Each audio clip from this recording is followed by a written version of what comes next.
আমি এই মুহূর্তে কথা বলতে চাই how to develop your spoken English. So আপনাকে চিন্তা করতে হবে, আপনি যখন ছোট ছিলেন বা আপনার বাসায় যদি কোনো ছোট একটা বেবি থেকে থাকে যার বয়স হচ্ছে 2 বছর বা 2.5 বছর বা 1.5 বছর, সে কিভাবে আসলে বাংলা ভাষাটা শিখে।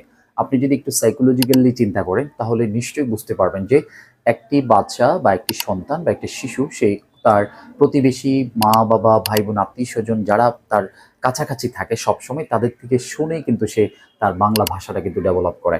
ঠিক তেমনিভাবে যে if you want to develop your spoken English, so first of all you have to listen, listen and listen. So এখন প্রশ্ন হচ্ছে আপনি কি শিখবেন, কি শুনবেন।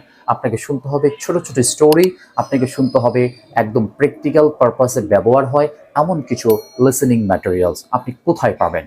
আপনি সেই ম্যাটেরিয়ালসগুলো যদি পেতে চান এবং আপনি যদি স্পোকেন ইংলিশে খুব ভালো করতে চান, তাহলে অবশ্যই আমাদের যে প্রতিনিয়ত যে ভিডিওগুলো আমরা আপলোড করছি আপনারা দেখতে পারেন।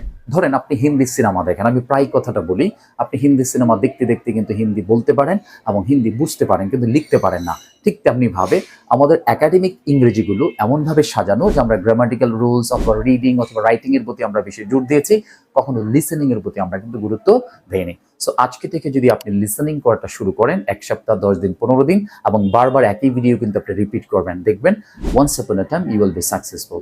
So thank you very much. এভাবে ফলো করতে থাকুন, অবশ্যই আপনি সফল হবেন। দেখা হবে সফলতা ইনশাআল্লাহ।